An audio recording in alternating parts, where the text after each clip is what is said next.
dan kita sama-sama dapat manfaatnya insya-Allah. Yang dikasihi sahabat yang budiman, Cikgu Syafizi yang dimuliakan peserta tunggal lelaki Cikgu Zani. Alhamdulillah Allah beri kelapangan. Takkanlah 360 hari sehari pun tak boleh ya. Itu dia punya cogang kata dia. Juga pada semua sekali cikgu-cikgu Puan Memo ada ni. Puan Mamu kat Pening. Oh dekat Penang. Ha. Oh, Malam nanti lah. ajak dengan kuliah sekali ke rumah. Ha. Alhamdulillah untuk semua yang ada pada pagi ini. Dan insya-Allah marilah kita sama-sama uh, um, meningkatkan kefahaman kita kepada Allah Subhanahu Wa Taala dengan kita menambahkan keimanan dan keyakinan kita kepada Allah Taala dengan kita uh, uh, mengetahui ayat-ayat Allah Subhanahu Wa Taala dan insya-Allah mudah-mudahan kita menjadi orang yang mendapat janji baik Allah SWT insya-Allah. Dan hari ini insya-Allah kita akan bincang tentang takdir yang agak menarik sikit, yang menarik. Ya kalau sempat saya nak bincang dalam buku ni, dalam buku Mengenal Tuhan ini bagus juga by Arifin. Dan juga adalah buku yang lain. Kalau sempatlah insya-Allah. Bismillahirrahmanirrahim. Surah Al-Lail, kita bincang surah Al-Lail pagi ni. Apa dia apa nama ni, dia punya latar belakang surah Al-Lail ini, iaitu surah Al-Lail ni surah Makkiyah, mengandungi 12 ayat. Dimulakan dengan sumpah Allah pada waktu malam. Allah bersumpah dengan waktu malam. Dan hubungan dengan surah yang sebelum ini, iaitu dalam surah Asy-Syams, Allah Ta'ala berfirman, sesungguhnya beruntunglah orang yang mensucikan jiwanya dan sesungguhnya rugilah orang-orang yang mengotorinya. Antara lain sebutkan itu yang disebutkan dalam surah Asy-Syams, dalam surah Asy-Syams kita ada bincang. Wa nafsin wa ma sawwaha fa alhamaha fujuraha wa taqwaha. Dan rentetan daripada ayat itu dibawa kepada surah Al-Lail untuk membincangkan tentang maksud orang yang berjaya dan maksud orang beruntung itu secara lebih dalam lagi. Dan juga hukuman ataupun janji baik dan janji buruk kepada orang yang mensucikan jiwa dan kepada orang yang mengotorkan jiwanya. Itu saya ringkas dalam surah Al-Lail. Dan sedikit kandungan surah ini secara umum. Pertama, dimulakan dengan sumpah pada waktu malam dan siang, penciptaan makhluk lelaki dan perempuan dan yang berpasang-pasangan. Kemudian seterusnya Allah menjelaskan tentang kategori manusia terbagi kepada dua kumpulan, iaitu fa'amma man a'ta dan juga wa amma man bakhilah. Dan ayat seterusnya membicarakan tentang apa yang diperoleh oleh fa'amma man a'ta dan juga apakah yang didapati oleh orang yang wa amma man bakhilah wastaghna, bakhil dan rasa cukup. Kemudian yang terakhir sekali, Allah janjikan kepada orang yang baik itu, yang baik dan yang buruk itu antaranya ialah dengan kepuasan dan keredaan Allah SWT, iaitu ayat yang terakhir, wala saufa yarda, iaitu dia benar-benar mendapat kepuasan di sisi Allah Subhanahu Wa Taala. Itu secara umum ayat. Dan ayat ini seringkali juga surah ini antaranya turun sebab Allah Subhanahu Wa Taala menjawab kepada ayah Sayyidina Abu Bakar, masa tu belum Islam lagi, Kerana dia kata kepada anak dia, kenapa Sayyidina Abu Bakar memerdekakan hamba-hamba yang lemah? Kenapa tak memerdekakan hamba yang kuat? Nanti boleh jadi pembela Sayyidina Abu Bakar. Maka kata Sayyidina Abu Bakar, aku buat itu kerana Allah SWT. Maka turunlah ayat ini. Nanti kita bincang nanti kelebihan-kelebihan Sayyidina Abu Bakar As-Siddiq. Auzubillah minasyaitonirrajim. Bismillahirrahmanirrahim. Kembali kepada tafsir Ibn Katsir kita. Dalam muka surat yang 615 itu, surah Al-Lail ini sunat antaranya dibacakan dalam solat isyak. Itu kata Nabi SAW, halla sallaita bi sabbi isma rabbikal a'la wasyamsi wa duhaha wal laili idza yaghsha. Surah Al-Lail. Mengapa engkau tidak solat dengan membaca surah Al-Lail, surah Al-A'la, surah Asy-Syams dan surah Al-Lail. Ini yang digalakkan oleh Nabi SAW. Tapi itulah kalau kita nak bincang tak, kita masyarakat kita sibuk dengan surah Al-Waqi'ah.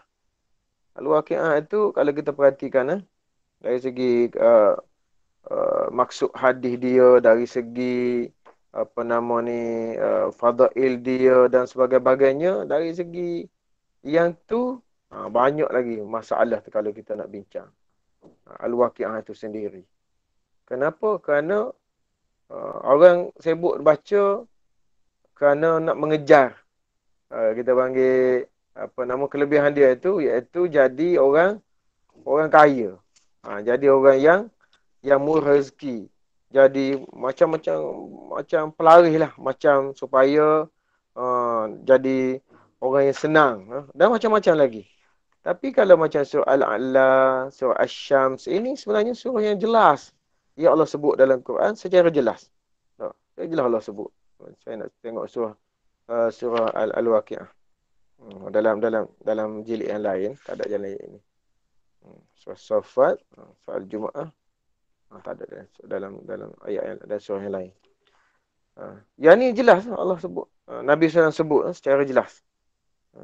Dalam riwayat Muslim dan Bukhari dan Muslim. Jelas. Kalau kita baca solat Isyak, yang ni Nabi galakkan. Kalau solat Isyak baca Iza ja'a nasrullah, rakaat pertama, kedua baca Qul a'udzu bin nas. Itu maknanya tidak menepati sunnah Nabi SAW. Ialah yang tu. Sama juga masa kalau nak tidur baca surah Al-Mulk ataupun Sajdah. Kejar sangat yang tu. Tu nak tidur tu, bukan nak solat. Patutnya solat ni kita utamakan. Baiklah, kemudian kita bacakan surah Al-Lail. Bismillahirrahmanirrahim.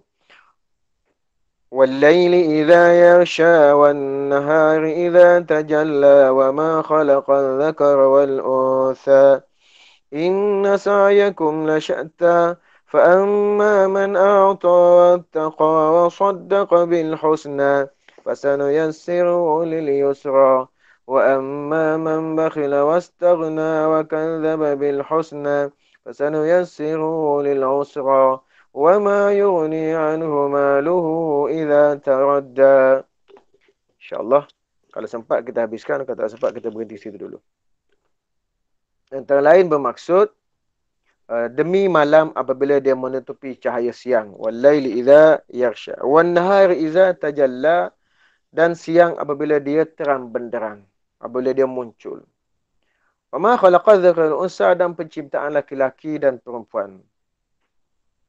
Inna sa'yakum lasyatta, dan sesungguhnya usaha kamu memang berbagai-bagai. Berbagai-bagai. Nanti kita bincang nanti.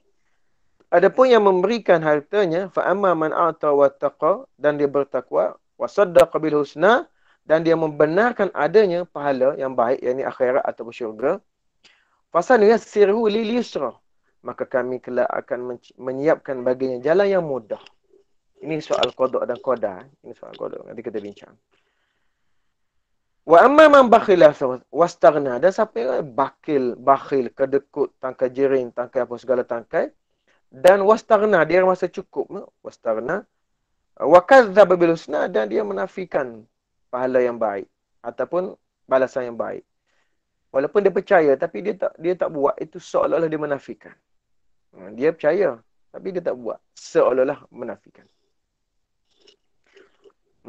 Kata Allah SWT, fasaniyasiru lil usra, maka kelak kami akan menyiapkan baginya jalan yang sukar.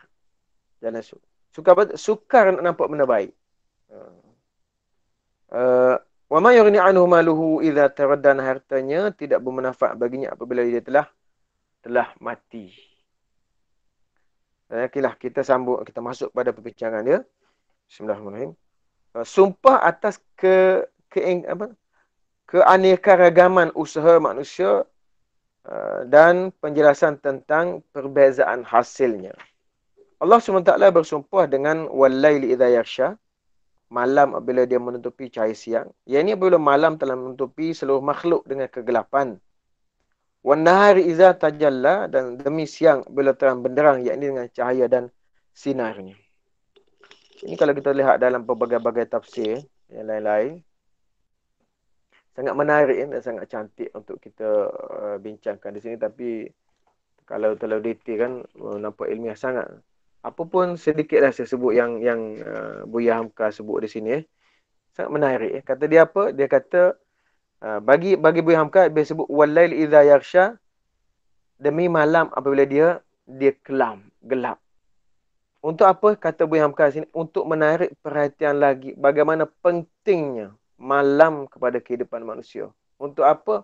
Untuk istirahat, untuk berzikir dan untuk bertafakur kepada Allah Subhanahu Wa Taala. Itu malam. Itu maksud malam itu. Kalau dalam tafsir Ibn Katsir dia sebut begitu saja secara mendatar. Itu malam apabila menutupi cahaya siang. Tapi kalau Buya Hamka, untuk apa tu pentingnya malam? Sebab setiap kali Allah bersumpah ada maksud kepentingannya. Penting.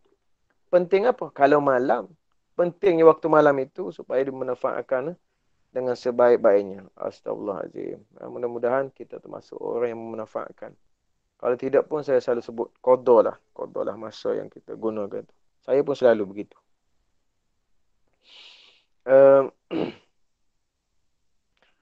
Dan dalam surah nanti kita jumpa, kita dah bincang dulu juzuk amma.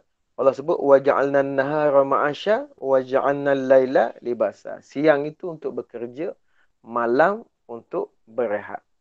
Kenapa Allah sebut malam berehat? Sebab Nabi kalau berehat, rehat Nabi adalah solat. Rehat Nabi adalah solat. Sebab tu Allah sebut malam itu sebagai untuk rehat. Berehat bersama-sama dengan Allah SWT, menikmati hubungan baik dengan Allah SWT, merasakan kehambaan, kehinaan, di hadapan Allah Subhanahu Taala, gitu. Sebab tu Buya Hamka sebut untuk menarik perhatian betapa pentingnya malam itu. Sebab tu kalau kita perhatikan, masyarakat kita pun tak, kalau kita sambut benda-benda yang agak besar kan, biasa dia sambut malam. Sebab apa? Malam untuk dia menampakkan kegembiraan itu dengan menyalakan lampu atau pelita, atau sekarang ni mercun. Awak tak main mercun dengan hari buta, tembak ke langit. Tak nampak bunga api. Bunga api apa? Bunga api lagi besar datang langit tu, matahari. Sebab tu dia buat malam. Untuk menyatakan kegembiraan dan rasa senang dan syukur itu.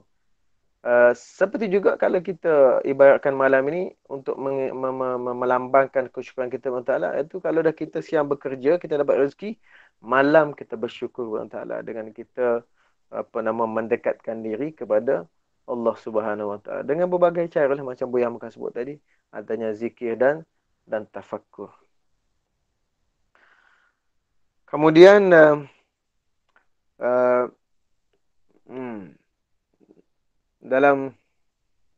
dan disebutkan juga, dan siang apabila dia terang, kata Buya Hamka, apabila malam hilang, fajar mula menyingsing, kemudian diingat oleh terbitnya matahari, maka dia pun sianglah.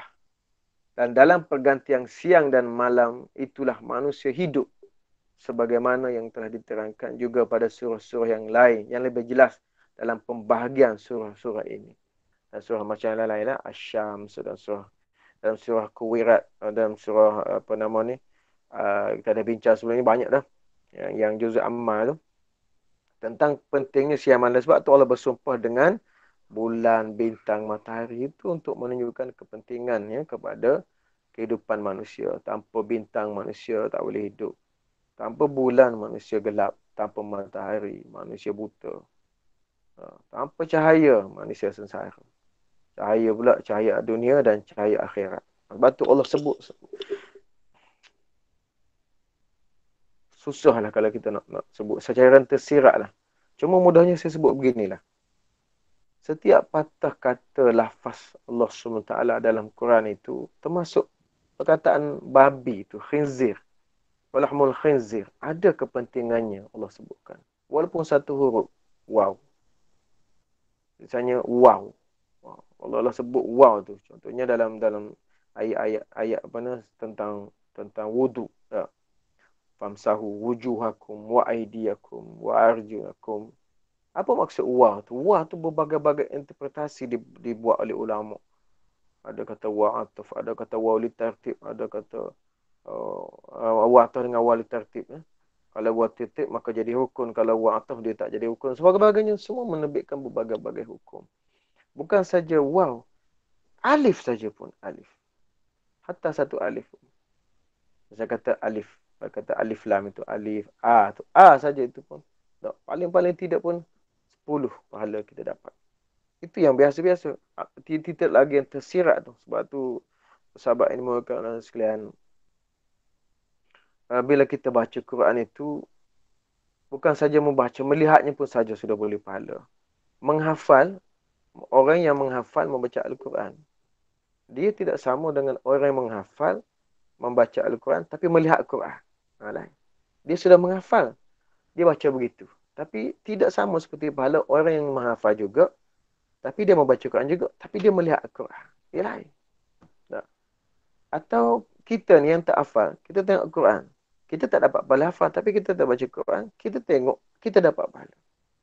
Ataupun orang yang memang tak boleh baca Quran, orang biku, bisu ke sebagainya, tengok Quran pun sudah dapat pahala. Maknanya, sahabat yang mulakan sekalian, tidak ada satu pun yang sia-sia dalam Quran itu.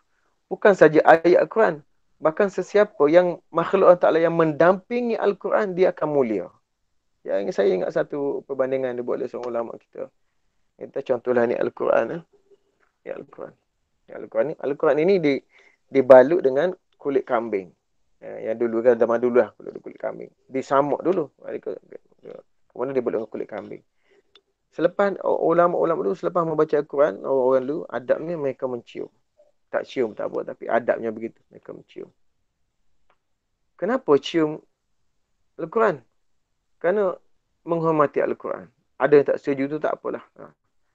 Tapi nak sebutnya, kulit kambing yang letak, yang berbalut Al-Quran, berkawan dengan Al-Quran itu dicium juga. Sebab dia berkawan dengan Quran. Orang tak pergi jumpa kambing, orang cium kambing. Ataupun jumpa kulit kambing yang duduk, orang jemur tu, ataupun kompang orang tak cium. Tapi kalau dia dibalut untuk membalut Al-Quran, orang akan cium Al-Quran sekali dengan kulit-kulit kambing. Saya nak sebutnya, kalau kulit binatang yang tidak ada harga pun, kalau didampingkan dengan Al-Quran, dihormati orang. Apalagi kalau orang mendampingkan diri dengan Al-Quran, lagilah dimulakan oleh orang. Terlebih lagi oleh Allah Subhanahu Wa Taala. Bacalah Al-Quran dan dekat-dekatkan diri dengan Al-Quran. Didiklah anak-anak agar mencintai Al-Quran. Kemudian, bagus juga. Z tadi dia kata dia baca dah yang Buya Hamka ni. Bagus juga. Tak apalah. Kemudian, Allah bersumpah, وَمَا خَلَقَ الذَّكَرَ وَالْأُنْثَى. Demi penciptaan laki-laki dan perempuan. Adalah seperti firman Allah Ta'ala, وَخَلَقْنَاكُمْ أَزْوَاجًا. Dalam surah An-Naba, kita dah bincang dulu. Dan kami ciptakan lelaki dan perempuan dalam surah An-Naba dulu.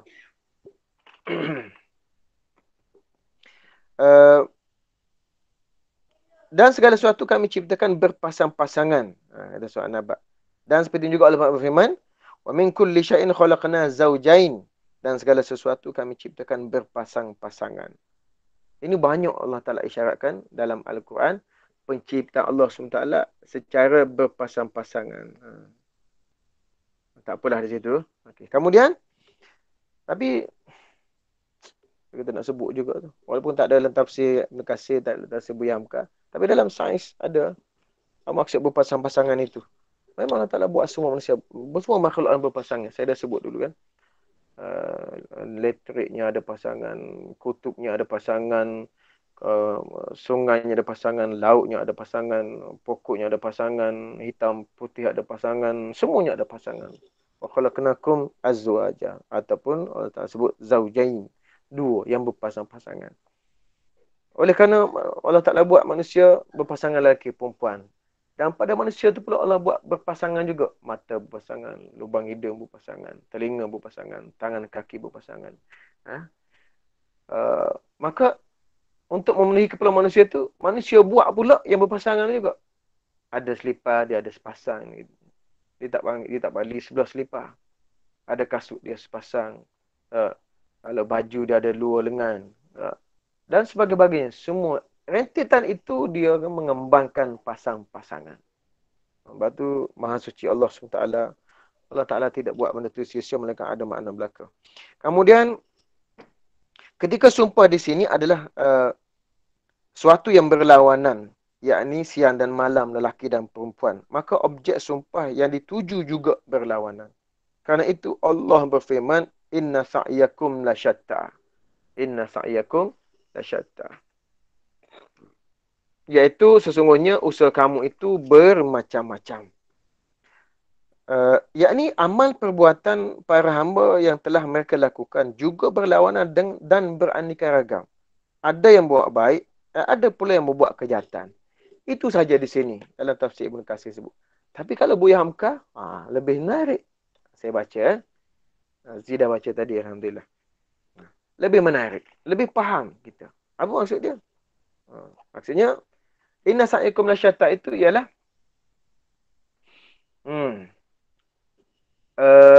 di waktu siang berkembang lelaki dan perempuan di muka bumi ini. Hidup dalam pergantian antara siang dan malam. Itu macam-macam tu, macam-macam. Kemudian waktu siang mereka berjalan, berusaha, bekerja, mengambil manfaat yang telah disediakan oleh Allah SWT. Usaha bermacam-macam itu antaranya menurut kemampuan, menurut ilmu, menurut kesungguhan, iaitu juga mengikut bakat yang ada. Ataupun menurut yang dipusakai dari lingkungan orang tua ataupun iklim setempat. Misalnya ada yang menjadi petani, ada yang menjadi saudagar, ada yang menjadi pelaksana pemerintah. Ni kita ngawam ni, kita. Ada yang jadi penjaga keamanan negara, polis ni, askar. Dan bermacam-macam. Silang siur mata usaha manusia. Semuanya penting. Yang satu berkendak pada yang lain. Misalnya polis. Dia berkendak kepada penyerah nak ditangkap. Kalau tak ada, pencing polis. Tapi tidak bermakna, lisak iha tu, maksudnya, profession, lasyata tu maksudnya, nasa'ikum lasyata tu, usaha macam-macam, maksudnya perempuan tu usaha juga. Tapi, boleh juga kita nak kata usaha. Sebab memang dia pilih jalan itu. Sebab dia apa? Allah Ta'ala sebut, fasanu yassiru lil usra. Maka kami akan mudahkan jalan yang sukar baginya. Sebab apa? Sebab dia wakadzdzaba bil husna. Sebab dia mendustakan kebaikan. Dia mendustakan syurga. Apa makna orang jahat mendustakan syurga? Kalau dia akan ada syurga, takkan dia buat jahat. Begitu maksud dia. Dan kemudian kata Buya Hamka lagi, maka tidaklah ada pekerjaan yang ataupun usaha yang hina. Bahkan semuanya mulia dan baik. Asal dilaksanakan menurut garis yang telah ditentukan Tuhan. Iaitu mengambil yang manfaat dan menjauhi yang mudarat. Contohnya kalau nelayan. Nelayan dia tidak akan menjadi pedagang. Kalau nelayan, dia nelayan. Letih dia kalau lepas naik ke laut nak pergi meniaga ikan pula. Lepas tu nak meniaga ikan. Lepas tu dia pula, dia jadi nelayan. Lepas tu dia jadi saudagar ikan. Lepas tu dia pula jadi tukang masak. Mati dia. Lepas tu dia pula tukang teh makanan. Mati. Dia jadi nelayan di laut. Sampai ke darat, dia jual kepada perai. Perai bawa kepada pemborong di kedai. Pemborong ambil jual kepada kita, pembeli. Pembeli balik, masak. Kalau tukang masuk hotel beli, dia masuk untuk hotel. Orang lain datang. Itulah Allah Ta'ala membagi-bagikan rezeki. Seperti juga Allah membagi-bagikan kerja. Wa inna sa'yakum lasyatta. Macam-macam orang buat. Gitu ya. Kemudian ketahuilah bahawa segala usaha manusia adalah mempunyai dua tujuan. Yang kedua tujuan sama penting. Dan berkait-kait antara satu dengan yang lain. Usaha yang kita hadapi nescaya berdasarkan khidmat kepada sesama manusia. Asal khidmat kepada sesama manusia itu, kita sedari. Nescaya sesama manusia pun menghargai usaha kita. Sebab itulah, sahabat yang semulakan sekalian, kita perhatilah. Kalau orang buat usaha baik, usaha gigih, dia akan dihargai. Kalau polis yang berjasa, dia akan diberikan anugerah. Kalau kita dengan awam, akan diberikan khidmat cemerlang. Kalau nelayan yang bersungguh, dia akan dapat hasil yang banyak. Itu standard lah. Itu seperti ganjaran ni yang Allah akan berikan pada dan akhirat bergantung kepada usaha yang kita buat. Sudah. Kemudian, fa'amma man a'ta wattaqa, maka barang siapa yang memberikan hartanya di jalan Allah dan bertakwa, a'ta tu bersedekah dan bertakwa, yakni memberikan harta, wasaddaqa bil husna, dia dan membenarkan adanya pahala, yakni yang terbaik, iaitu syurga. Maka kata Allah SWT, fasanuyassiru lil yusra, maka kami akan memudahkan baginya jalan menuju kepada kebahagiaan. Ibn Abbas memaksudkan jalan menuju kebaikan. Kebaikan di dunia mana? Sama ada kebaikan dunia maupun kebaikan di akhirat. Kemudian wa kadzdzaba bil husna. Wa amma man bakhila, siapa yang bakhil, wastaghna, dan rasa dia ni tidak memerlukan orang lain. Dia cukup, rasa dia cukup. Fasanuyassiruhu lil usra, maka kami akan mudahkan baginya jalan menuju kesukaran. Maksudnya, Allah akan buka bagi dia pintu-pintu kejahatan. Macam saya sebut dulu lah, kalau kita buat suatu kebaikan yang kecil, Allah akan bukakan kepada kita jalan-jalan kebaikan yang besar. Kalau kita buat suatu yang buruk, yang kecil tapi buruk, Allah akan bukakan jalan-jalan keburukan yang lebih besar. Itu keadaan dia. Macam ni. Kemudian, sebagaimana firman Allah Ta'ala dalam ayat yang lain, dan surah yang lain, wa nuqallibu af'idatuhum wa absarahum kama lam yu'minu bihi awwal maratin wa nadharuhum fi tughyanihim ya'mahun. Dan begitu pula kami memalingkan hati dan penglihatan mereka seperti pertama kali mereka tidak beriman kepada Al-Quran, dan kami biarkan mereka bingung dalam kesesatan. Yang ni kalau kita nak sebut fitur yang ni amun mereka bingung dan kesesatan ni, sebab ramai orang memang kalau sesat dia memang bingung. Dia fikir, kalau cuba tengok ceramah Dr. Zakir Naik, banyak yang mengakui bingung. Selama bertuhan ini, mereka bingung. Mereka tak tahu kenapa menyembah tu, pergi sembah kena bawa makanan. Mereka tak tahu sebab apa. Kemudian kena nyalakan api, kena bernyanyi. Mereka tak tahu sebab apa. Kena itu, kena ni. Mereka tak tahu sebab apa. Sebab dalam agama tidak ada penerangan begitu. Dan bahkan tidak dibenarkan bertanya lebih-lebih daripada itu. Tapi kalau dalam Islam, semua ada jawapan. InsyaAllah. InsyaAllah. Atau kalau dalam buku ni, ni ada 99 ni, ada 509 soalan ditanya oleh orientalis, benda-benda yang memang meragukan kita. 509 soalan dalam 1072 muka surat. Kalau kita tak baca, memang kita tak akan dapat jawapan. Soalan-soalan itu semua ada. Tentang apa, macam-macam lah kalau nak sebut.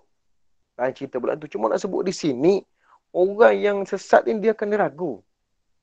Macam kita lah. Kita salah jalan. Kita confuse. Dah lepas ke belum? Salah. Orang lama pusing situ. Dia akan ragu. Itu baru dunia. Ini soal akidah. Ini soal akhirat. Ini soal kita panggil samawi. Soal ukhrawi. Soal ghaib. Kalau tidak dibimbing oleh Al-Quran, mereka akan sesat. Misalnya dalam konsep nirwana, ada satu buku agama-agama di dunia ni. Tadi. Sekejap. Ni. Saya ambil buku-buku agama di dunia tadi tu. Yang Abi tunjuk tadi. Yang lama tu. Yang buruk. Sebelah sana tu. Yang ada gambar-gambar. Ha. Agama-agama dunia. Dia akan...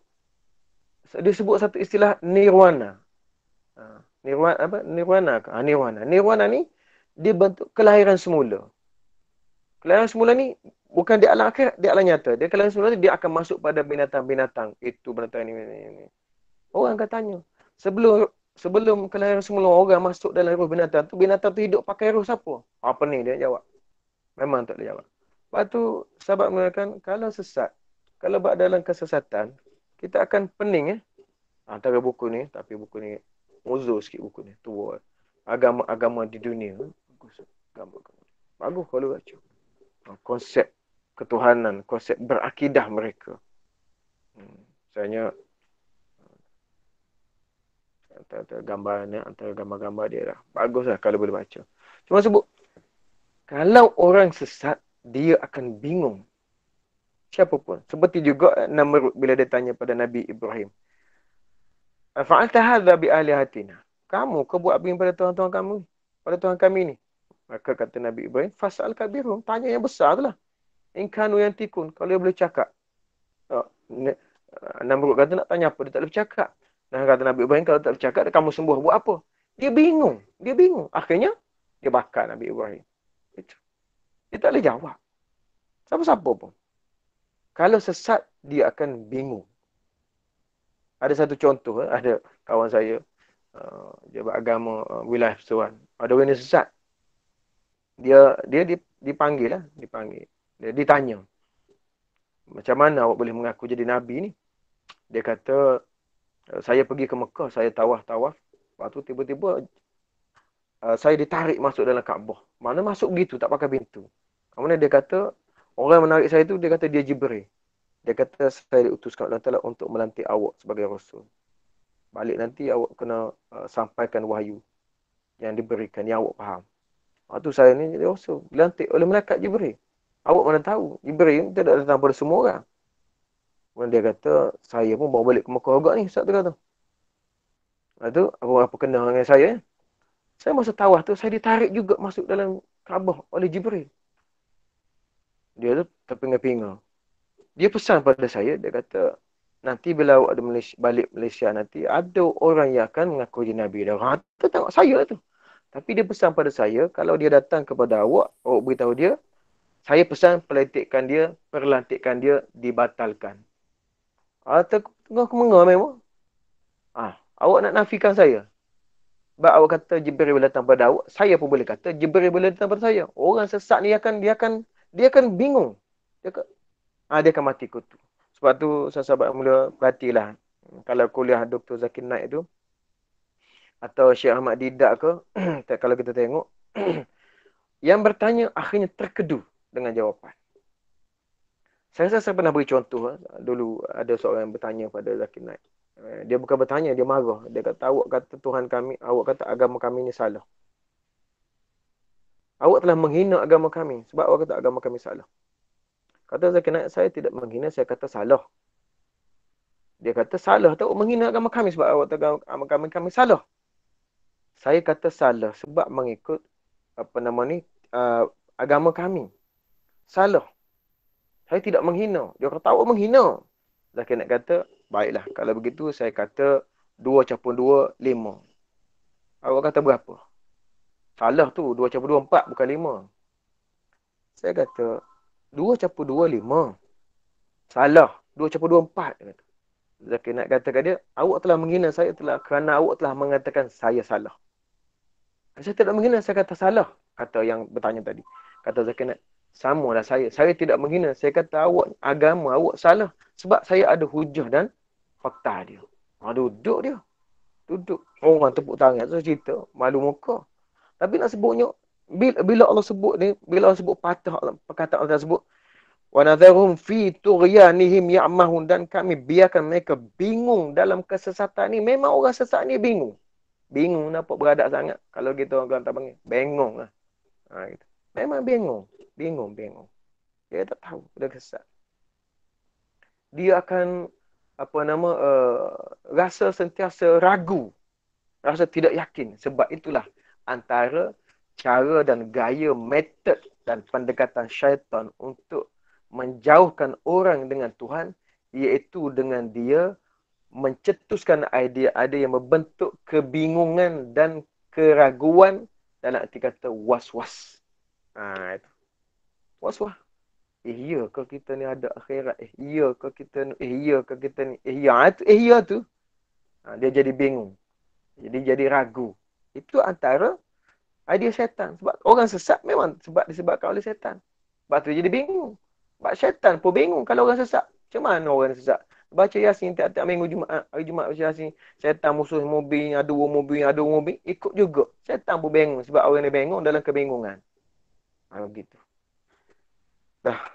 Tak habis juga al-lail. Kemudian, banyak ayat yang menunjukkan makna bahawa makna demikian, fasal surah, bahawa Allah Ta'ala akan membalas orang yang bermaksud mengerjakan kebaikan dengan cara memberi pertolongan kepadanya. Dan terhadap orang yang bermaksud mengerjakan kejahatan. Dan Allah SWT membiarkannya. Semua itu sesuai dengan ketentuan yang sudah ditetapkan. Dan hadis-hadis ini menunjukkan makna demikian jumlah yang banyak. Artinya, di sini disebut, terhadap sesiapa yang buat baik, Allah Ta'ala memudahkan jalannya. Siapa buat jahat, Allah Ta'ala memudahkan jalan jahat. Artinya sudah tetap. Ya, memang sudah tetap. Siapa tanya? Saya nak bakal tanya. Tengok muka surat 618. Imam Ahmad meriwayatkan daripada Abu Bakar. Imam Ahmad meriwayatkan dari hadis Abu Bakar. Ini hadis Imam Ahmad, hadis Hasan Lirairi, tengok dalam Musnad Ahmad. Apa kata Sayyidina Abu Bakar? Aku bertanya kepada Rasulullah sallallahu alaihi wasallam, apakah kami beramal berdasarkan yang telah ditetapkan oleh Allah Subhanahu wa taala atau berdasarkan perkara baru yang dimulai? Maksudnya usaha sendirilah, gitu. Maka kata Nabi sallallahu alaihi wasallam, bal ala amrin qad furigha minhu. Bahkan kamu beribadat, buat perkara semua ni berdasarkan perkara yang sudah ditetapkan oleh Allah SWT. Sama ada baik atau buruk. Nah, Abu Bakar pun bertanya lagi. Lalu untuk apa kita beramal, wahai Rasulullah? Ini soalan bukan soalan saya saja masa remaja-remaja dulu. Ini soalan Abu Bakar ni. Abu Bakar sedik muka orang biasa-biasa. Tapi dia boleh tanya soalan macam ni. Nah. Tapi ada jawapan. Lalu Nabi kata apa? Lalu Nabi kata, kullun muyassarun lima khuliqalahu. Setiap orang dimudahkan untuk melakukan apa yang memang dia diciptakan untuk itu. Tapi ada juga orang kata, Sayyidina Abu Bakar dah senyap. Saya dia dah faham. Ada orang tanya pula. Dah kalau kita diciptakan untuk baik, kita tak buat pun kita akan jadi baik lah. Tidak. Ataupun kalau kita diciptakan untuk jadi tidak baik, maka kalau kita buat baik pun, kita tak jadi baik lah. Tidak. Bukan begitu. Masalahnya, kita tahu ke tidak kita diciptakan untuk baik atau tidak baik? Atau kita tahu tak kita ni memang ahli neraka? Atau kita tahu atau kita ahli syurga? Kita tak tahu. Maka bila kita tak tahu, kita wajib berusaha untuk menjadi ahli syurga. Dan kalau kita ditentukan syurga, maka kita akan masuk syurga. Inna Allah la yughliful mi'ad. Allah sekali-kali tidak menyalahi janji. Tu Allah sebut tu. Fa'amma man a'ta wa taqa wa sadaqa bil husna fasanuyassiru lil yusra wa amma man bakhila fasanuyassiru lil usra. Bakhila wastarna wa kazzaba bil husna fasanuyassiru lil usra. Itu maksudnya janji Allah Taala. Saya dah buat contoh dulu kan. Kalau kita cikgu, kita kata siapa dapat 10A masuk universiti. Siapa dapat 10A masuk universiti. Kemudian ada pelajar yang berusaha belajar bersungguh-sungguh ini, tapi tak dapat A. Adakah dia boleh salahkan kita? Tidak boleh. Kenapa? Kerana kadang-kadang kenapa tak dapat A? Tengoklah cara dia jawab macam mana. Skema ni macam mana. Tulisannya macam mana. Semua tu dia beri faktor belaka. Ada orang kadang-kadang cikgu target tiba-tiba tak dapat Kenapa? Masa hari PSL tu dia demam. Ada juga begitu. Apa maksudnya? Maksudnya kita tak tahu. Kita sendiri ni tak tahu kita ni ahli syurga atau ahli neraka. Maka kita kena buat. Mengikut perintah Allah SWT supaya kita ni masuk syurga. Supaya kita masuk syurga sebagaimana yang telah ditakdirkan oleh Allah Subhanahu wa taala. Nah, kalau Abu Bakar pun bertanya, jangankan kita, jadi kata Abu Bakar, adakah kita buat baik ini berdasarkan apa yang adakah yang kita buat ini berdasarkan yang telah ditetapkan? Kata Nabi, ya. Lalu kata Abu Bakar, lalu apa maknanya kalau kita buat begitu? Maka kata Nabi Islam, setiap orang dimudahkan untuk apa yang dia diciptakan untuk itu. Kemudian Ali radhiyallahu anhu meriwayatkan riwayat Sayyidina Ali daripada Bukhari. Imam Bukhari menyebutkan daripada riwayat sampai kepada Sayyidina Ali, sampai kepada Nabi SAW. Dari Ali bin Abi Thalib berkata, ketika kami menghadiri pengebumian seorang jenazah di Baqi' Al-Gharqad, Nabi SAW lalu duduk dan kami pun ikut duduk di sekeliling Nabi. Di tangannya ada sebuah kayu lah, ranting. Ada kata tongkat ranting. Lalu beliau menunduk dan beliau menggaris-gariskan di tanah dengan tongkat tersebut. Kemudian Nabi bersabda, "Ma minkum min ahdin au ma min nafsin manfusah illa kutiba makanuha minal jannati wan nar illa qad kutibat syaqiyatan aw sa'idatan." Tidak seorang pun dari kamu ataupun tidak ada jiwa yang bernafas illa kutiba makanuha, melainkan telah dituliskan tempatnya minal jannati wan nar, sama ada di syurga ataupun di neraka. Wa illa qad kutibat syaqiyatan aw sa'idatan, kecuali sesudah ditulis apakah dia sengsara ataupun dia bahagia. Setiap orang sudah ada. Dia neraka atau syurga atau bahagia atau dia ni derita, sengsara. Sebab tu kalau kita perhati, kalau maksud hadis ni kalau kita perhati betul-betul, manakala sesuatu sudah ditulis syurga dan nerakanya, bahagia dan sengsaranya, boleh tak kita kata orang yang contohnya bahagia, orang yang banyak duit, kereta besar, rumah besar, isteri besar, anak-anak besar-besar, tak? Rumah besar, bahagia di dunia, adakah dia bahagia di akhirat? Sedangkan dia tidak beriman, katalah dia kafir pula, jemaah tak pernah pergi, seorang sombong. Adakah dia itu ahli syurga? Kalau nak mengikutkan maksud hadis ini. Tidak. Tidak begitu. Kenapa? Kerana tengok apa yang dia buat, macam Buya Hamka sebut tadi. Sa'iyah tu, yang apa Buya Hamka sebut tadi, inna sa'yakum lasyatta. Inna sa'yakum, usaha yang bermacam-macam itu. Yang macam mana? Antaranya yang ni. Usaha macam-macam tak apa. Tapi jangan lari daripada perintah Allah Subhanahu wa taala. Jadi kalau nak kata bahagia pun Allah Taala tulis, sengsara pun Allah, itu betul. Tapi adakah maksud sengsara atau bahagia itu sebagai yang kita faham? Oh, Nabi susah, Nabi Ulul Azmi, Nabi Musa, teruk, Nabi Ibrahim, teruk dikerjakan. Adakah dia tu itu tanda-tanda ahli neraka? Tidak. Sebab tu beginilah mudah bahasanya. Buatlah perintah Allah SWT. Jauhilah larangannya. InsyaAllah mudah-mudahan kebaikan yang kita buat itu ada nilai baik di sisi Allah SWT. Itu pasti.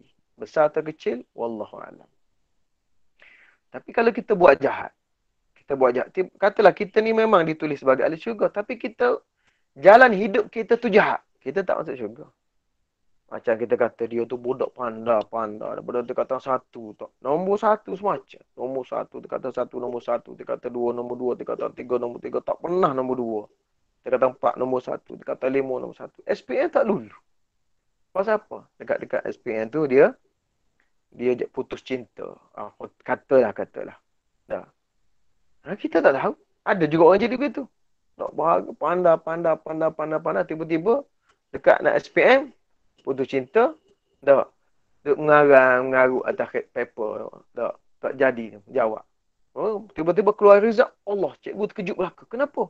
Kerana malam ambil SPM tu, awet dia mati, kena langgar. Contoh. Dia pun pension, stres.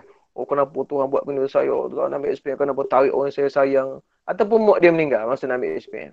Atau ayah dan sebagainya. maka dia tak lulus SPM. Padahal dia, beginilah macam kehidupan kita. Lepas tu saya sebut sekali lagi, tak payah soal banyaklah tentang Allah. Kita dah bincang dulu kan. Jangan soal siapa Allah. Tapi soal siapa kita. Tapi Allah tidak pernah menzalimi. Dulu saya pernah tanya seorang guru. Untuk guru. Saya tanya dia, kalau Allah telah tetapkan kita ni ahli syurga atau ahli neraka, buat apa kita buat ibadat? Dia buat contoh kepada saya, dia kata kita ni, masa saya pergi rumah dia tu ada ayam kat rumah dia. Dia kata cuba tengok ayam. Saya ni tuan ayam, dia kata. Ikut saya nak sembelih ayam mana pun. Dia kata saya nak sembelih ayam selalu naik rumah ke atau ayam yang tak selalu naik rumah. Tak. Berok kat tangga kan. Saya nak sembelih ayam tak berok. Tak. Ikut saya tuan dia. Saya pun senyap. Saya nak jawab dengan orang tua. Saya kata, itu ayam, bukan orang. Ayam tu tak ada perasaan. Orang ni kalau dia buat baik, tiba-tiba masuk neraka, dia protes. Tak sesuai. Tu orang dulu. Kita dulu kan diajar tak boleh lawan guru. Tak lawan, kita senyap gitu. Balik fikir, kalian tu baik jadi ayam. Teruk pula kalau jadi ayam. Tak nak jadi ayam. Kita bukan ayam, kita orang. Nah, maksudnya bukan begitu. Allah tidak zalim macam tu. Kalau buat baik, balasannya baik. Walaupun kecil, Allah Ta'ala akan nilai. Akan kira. Masakan Abu Talib itu yang tidak beriman kepada Allah SWT. Tapi dia dipakaikan dengan, dia di antara ahli neraka yang paling ringan azabnya. Makna ada nilai tu. Walaupun dia tak beriman, tapi dia buat baik dengan Nabi SAW. Ada nilai. Abu Lahab yang jahat itu pun, hari Isnin diringankan azabnya. Kerana dia gembira dengan kelahiran Nabi. Padahal Nabi belum jadi Rasul lagi masa lahir tu. Tapi ada nilai tu. Ada nilai kebaikan yang dia buat di sisi Allah SWT. Cuma dia tak daftar sebagai ahli syurga. Iaitu, asyhadu an la ilaha illallah wa asyhadu anna Muhammad Rasulullah. Pukul 10 Razi, tak sempat ni. Tak sempat. Kemudian, lalu seorang lelaki bertanya, wahai Rasulullah, tidakkah kami bergantung saja kepada apa dituliskan bagi kami? Dan kami tidak perlu lagi beramal. Barang siapa di antara kami yang sudah ditetapkan termasuk orang berbahagia, maka dia akan menjadi orang bahagia. Dan siapa di antara kami yang ditulis sebagai orang yang sengsara, maka dia akan jadi orang yang sengsara. Maka Nabi SAW menjawab, amma ahlus sa'adah, fayuyassaruna li'amali ahlis sa'adah. Wa amma ahlus syaqa' fayuyassaruna ila amali ahli syaqa. Adapun kata Nabi, orang yang bahagia, maka mereka akan dimudahkan untuk melakukan kerja-kerja orang yang bahagia. Adapun orang yang sengsara, Allah akan mudahkan bagi dia untuk melakukan jalan-jalan atau kerja-kerja orang yang sengsara. Begitu. Jadi, apa maksudnya? Kalau saya beramal, seperti inilah. Atau contoh lain lah kita sebutlah. Rezeki kita hari ni secupak. Ataupun rezeki kita segantang. Tapi kita duduk di rumah. Adakah rezeki itu akan datang? Tidak. Kita tidur je hari ni. Sepatutnya kita dapat duit. Maka kita tidak akan dapat duit. Sebab apa? Sebab kita tidak menepati ciri-ciri untuk mendapat rezeki segantang. Iaitu dengan bangun pagi, solat subuh, berdoa, keluar rumah, bekerja, baru dapat. Kita tidak menemui syarat-syarat itu, maka kita tak dapat. Tak dapat. Awak pandai, bagus.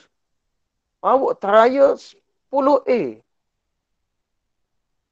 Tiba-tiba tak boleh masuk universiti. Kenapa? Kerana tak ambil SPM yang betul. Saya tak sangka awak tak. Kenapa jawab? Kata kita jumpa dengan pelajar kita yang pandai tu, kerjanya biasa-biasa saja. Susahlah kata hidupnya. Ibarat orang begitu sekarang lah. Orang sekarang kan kalau tak belajar tinggi kan susah hidup. Padahal bukan begitu pun. Tapi tak boleh kita guna ibarat mudah. Jadi kita jumpa dia susah. Kena awak kan pandai dulu. Dapat sekolah rendah 5A macam-macam. Dapat bisu hari ni. Tiba-tiba, kenapa weh? Saya tak ambil SPM sebenar. Trial bagus. Lah, kenapa? Gitu. Atau kalau dulu orang tak guna slip trial exam kan. Tapi sekarang setengah kelas sekolah tu guna. Jadi dia tidak melalui yang sebenarnya, tidak melalui jalan-jalannya maka dia tak dapat. Ataupun Contoh mudah lagi lah. Kita buat contoh biar banyak. Orang yang boleh jawab soalan SPM. Hebat jawab SPM. 100% betul. Semua betul. Tak ada yang salah kecuali semua betul. Tapi dia tak boleh masuk universiti. Jawab. Cikgu PSO betul. Semua betul. Tapi tak boleh. Kenapa? Sebab dia tak daftar sekolah. Dia tak daftar sekolah. Dia tak daftar dengan MPM, Majlis Peperiksaan Malaysia. Nak keluar result macam mana? Walaupun dia pandai. Tu kaedah dia. Memang dia tetapnya orang pandai ni begini. Tapi dia tak buat seperti begitu, dia tak jadi begini. Dia jadi begitu. Itu yang dia buat itu. Itulah kehidupan mudahnya. Kemudian, Nabi pun membaca ayat فَأَمَّا مَنْ أَعْطَى وَاتَّقَى وَصَدَّقَ بِالْحُسْنَى فَسَنُيَسِّرُهُ لِلْيُسْرَى وَأَمَّا مَنْ بَخِلَ وَاسْتَغْنَى وَكَذَّبَ بِالْحُسْنَى فَسَنُيَسِّرُهُ لِلْعُسْرَى. Kamu riwayat Abdullah bin Umar. Banyak riwayat begini. Bukan seorang sahabat yang tanya Nabi tentang soal qada qada ni. Sebab tu orang sesat. Ramai sebab qada qada ni. Jabariyah sesat sebab qada qada. Qadariyah sesat sebab qada qada. Ya? Bukan seorang dua, beribu. Imam Ahmad menyuratkan daripada Ibnu Umar. Dia berkata, Umar berkata. Ibnu Umar tu maknanya Abdullah bin Umar. Abdullah bin Umar berkata, ayah dia berkata, yang ini Sayyidina Umar. Wahai Rasulullah, apa pendapatmu tentang amal yang kami lakukan? Apakah untuk perkara yang sudah ditetapkan atau sesuatu yang baru dimulai? Atau untuk perkara yang diada-adakan? Soalan lebih kurang Sayyidina Abu Bakar. Kamu baik kan? Maka kata Nabi SAW, tapi Nabi jawab tengok kan. Nabi jawab. Fima qad furiwa minhu. Fa'mal ya ibn Khattab. Fa'inna kulla muyassarun. Amma man kana min ahli sa'adah. Fa'innahu ya'malu lis-sa'adati. Wa amma man kana min ahli syaqa' fa'innahu ya'malu lis-syaqa'i. Untuk perkara yang telah ditetapkan, kata Nabi SAW, maka teruslah beramal, wahai Ibnul Khattab. Kerana setiap orang itu dimudahkan. Adapun siapa yang termasuk orang yang bahagia, maka dia beramal untuk kebahagiaan. Sedangkan siapa yang termasuk orang sengsara, maka dia beramal untuk kesengsaraan. Hadis ini juga dikutip oleh Tirmizi dalam kitab Al-Qadar. Yang menyatakan hadis tersebut adalah hadis hasan sahih. Maksudnya lebih kurang gini, sahabat-sahabat. Ya, saya tulis dalam catatan, saya tulis. Jika telah ditetapkan, jika telah ditetapkan pun bahagia atau celaka, apakah Allah memaksa kita untuk kita, apakah Allah memaksa kita ataupun kita rasa terpaksa bila kita buat apa kita suka? Adakah Allah paksa? Tidak. Kita suka buat benda baik. Adakah Allah paksa? Allah tak paksa. Allah suruh. Tapi kalau tak buat, begini-begini. Allah larang. Kita buat juga. Adakah Allah jadikan kita tu seteruk? Jadikan kita tak boleh nak pergi kelab malam? Asal niat nak pergi kelab malam, motor pancit, kereta pancit, Grab salah alamat, jalan runtuh, tanah runtuh, kelab malam runtuh. Ada betul? Tidak. Ya, Allah tetapkan. Tapi dengan pilihan. Dan Allah tidak paksa. Allah tidak paksa. Sebab tu tuan sekalian, inilah namanya adil. Namanya adil.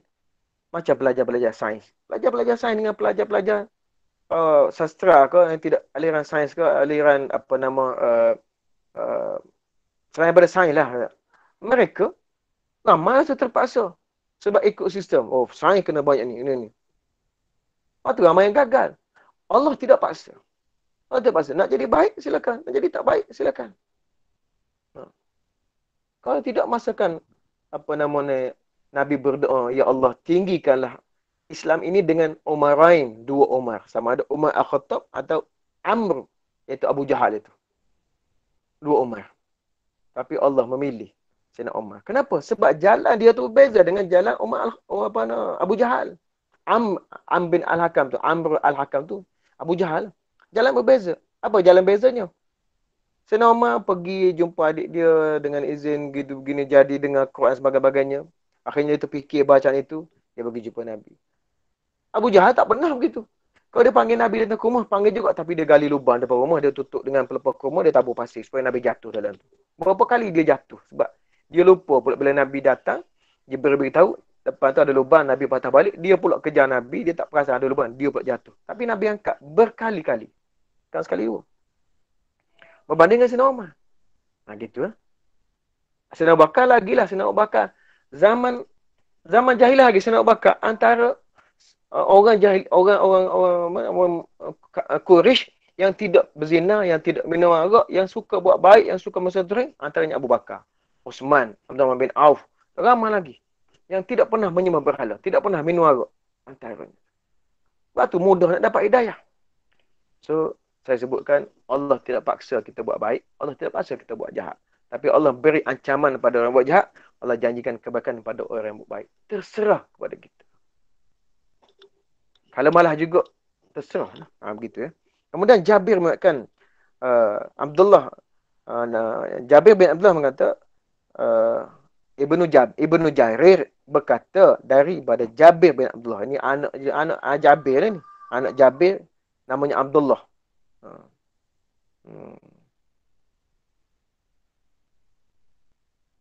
Dia berkata, wahai Rasulullah, apakah kita beramal untuk perkara yang sudah ditetapkan? Untuk perkara yang baru dimulai? Nabi menjawab, li'amrin qad fuira minhu. Untuk perkara yang telah ditetapkan. Maka Suraqah bertanya, lalu untuk apa beramal kalau begitu, wahai Rasulullah? Maka kata Nabi SAW, kullu amilin muyassarun li'amalihi. Setiap orang yang beramal dimudahkan untuk melaksanakan amalannya. Hari ini juga diriwayatkan oleh Muslim. Suraqah ni kalau saya ingat saya, Suraqah bin Malik itu yang kejar Nabi dalam perang, dalam hijrah Nabi itu kan, akhirnya dia masuk Islam tu. Tapi tengoklah macam mana Suraqah kejar Nabi, kemudian dia minta maaf setelah dia melihat mujizat Nabi 2 kali, kudanya terposok dalam padang kaki, masuk dalam pasir, dia jatuh. Sehingga dia yakin ni betul-betul Nabi. Cuma masa tu dia tak beriman lagi, dia balik, dia kata, aku tidak akan menyakitimu lagi. Sehingga Nabi doa pada dia. Tu. Sebab tu kalau kita perhatikan sejarah sahabat-sahabat masuk Islam ni, dia ada cerita kenapa mereka dapat hidayah. Kemudian, Ibn Jarir mengatakan dari Amir dan Allah bin Zubair, dia berkata Abu Bakar dahulu memerdekakan hamba sahaya atas yang saya sebut tadi. Ringkas saya sebut ni. Abu Bakar banyak memerdekakan hamba. Kemudian ayah dia kata, merdekakanlah hamba-hamba yang kuat supaya boleh jadi bodyguard kamu sebagainya. Maka kata Abu Bakar, saya buat itu kerana Allah. Maka turunlah ayat yang mengatakan fa amma man ata wattaqa wasaddaqa bil husna fasanasiru lil yusra. Antara turunlah itu. Selanjutnya Allah Taala berfirman, wa ma yughni anhu mahlu idza taradda, dan hartanya tidak bermanfaat baginya apabila dia telah mati. Dan Mujahid mentafsirkan, yakni apabila dia mati, iza taradda, telah binasa, tidak berguna. Ini maksudnya harta itu kalau dia mati tidak berguna bagi dia. Begitulah. Kemudian tak sempat, tak boleh nak pergi situnya. Saya nak bacakan yang Abu Hamka sebut sikit di sini.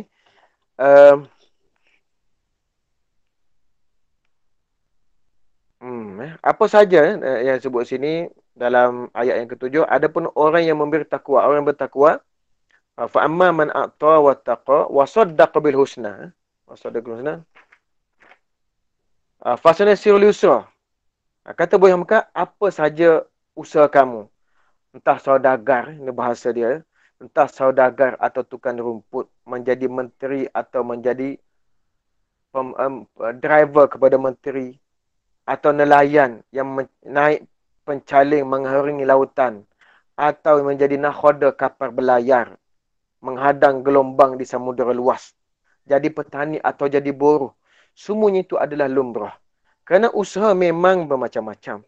Maka dalam usaha yang bermacam itu, Tuhan telah memberikan pedoman untuk keselamatan dirimu.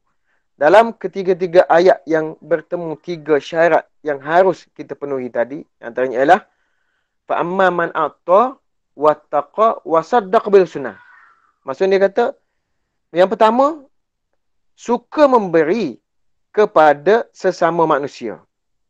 Suka memberi kepada sesama manusia. Suka berderma, menolong orang yang susah. Itulah alamat hati terbuka.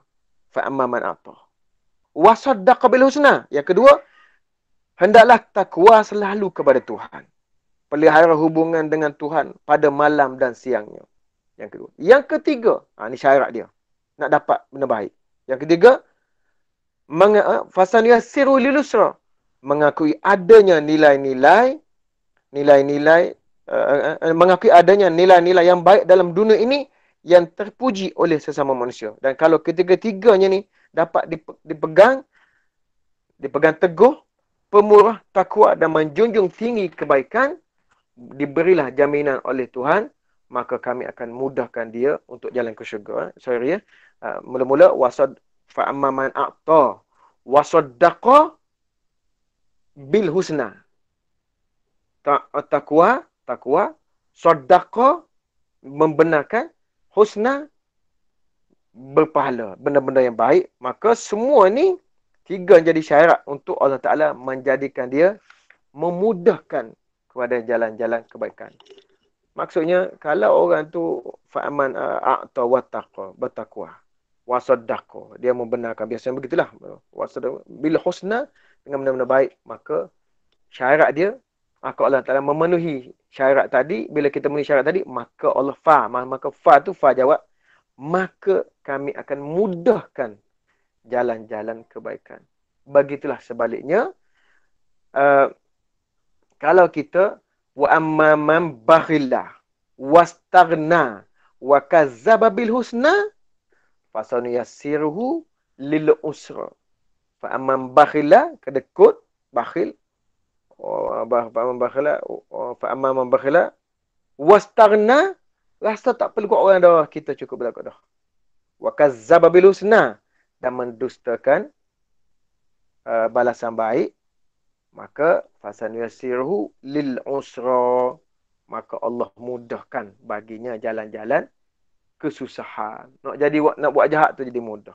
Dikata sini Buya kata, artinya dilapangkan Allah dada menghadapi perjalanan hidup. Teguh pertelan jiwa dengan sama manusia, dan teguh pula pertelan jiwa dengan Allah. Dan ilham atau petunjuk akan selalu diberikan oleh Tuhan, sehingga segala langkah maju di hadapan hidup.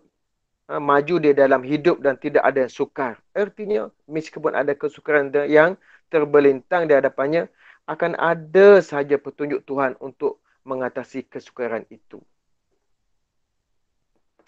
Banyaklah kalau kita nak sebut cerita-cerita ulama yang memilih untuk hidup sederhana berbanding hidup kaya. Seperti Imam Hanafi, Imam Malik, Imam Syafi'i, Imam Hambali. Mereka memilih untuk hidup miskin, untuk hidup tidak kaya. Bahkan saya pernah baca dalam satu biografi Imam Syafi'i. Imam Syafi'i balik daripada belajar, dia dah alim, banyak duk balik harta, hadiah-hadiah.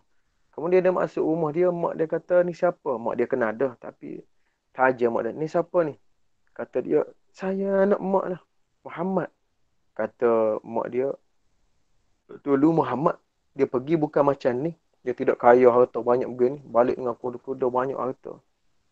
Kata mak dia, kalau nak masuk rumah mak, masuk seperti kamu balik dulu. Tapi berilmu. Imam Syafi'i berikan harta-harta tu, sedekahkan kepada orang lain. Berapa kali Imam Syafi'i jadi kaya, lepas tu dia sedekahkan. Lepas tu dia tak ada duit, jadi kaya balik, dia sedekahkan. Berapa kali? Ada 2-3 kali kadang. Antaranya sebut tu semasa dia balik depan mak dia. Itu mak yang hebat. Balik dengan ilmu. Bukan dengan kekayaan. Kalau mak sekarang apa? Kau kalau pergi kerja tak boleh beli kereta, jangan balik. Mati anak tu. Mati. Sebab tu curi jadi jahat tu. Pasal nak memenuhi kehendak mak. Tu lah. Asal hari jadi je, tunjuk kalau ni beli tu, tu beli ni. Jadi macam Ahmad Albad. Hari jadi ayah. Kejut takut habis. Hari jadi. Pasal apa? Hadiah tu, hadiah ni. Akhirnya, Firamli beri hadiah garam. Bila tak ada garam, marah pula. Tak. Tu kan sikap itu dia akan melahirkan anak-anak. Akhirnya dia anak jadi pencuri. Tu tengok Firamli. Dua menantu dia syawar dengan rejak kau, syawar dengan apa? Jadi pencuri. Pasal apa? Kerana nak memenuhi keperluan orang tua yang gila pada harta. So, jangan jadi begitu. Kemudian, kata Buya Hamka, dan siapa yang bakhil, saya sebut sini, syarat dia tadilah. Kalau bakhil tu, bakhil, kemudian merasa cukup dan mendustakan kebaikan, maka dia termasuk orang yang dimudahkan mana perkara-perkara yang buruk. Jadi orang mengumpulkan harta ni adalah untuk dikuasainya. Itu bahaya. Orang mengumpul harta ni sebenarnya, orang yang mengumpul harta sepatutnya kita yang menguasai harta. Tapi kalau bakhila wastaghna wa kadzabil husna, orang mengumpulkan harta tu dia buat begitu, dia dikuasai oleh harta. Itu masalah. Itu masalah. Jadi sahabat sekalian, kita mudah-mudahan tidak termasuk dalam golongan orang yang mengumpulkan harta, tapi kita dikuasai oleh harta. Kemudian seterusnya ada lagi ni boleh hamka. Tak apalah. Habis kan sampai sini. Selanjutnya wa ma yughni anhu malu idza taradda, dan hartanya tidak bermanfaat baginya apabila dia telah binasa. Di sini disebut yang terakhir sekali Buya Hamka menyebut mana ayat dia. Wa ma yughni anhu malu idza taradda. Menarik juga dia sebut sini ayat yang ke-9 tu, maka kami akan mudahkan dia. Yang suka ada artinya kemudian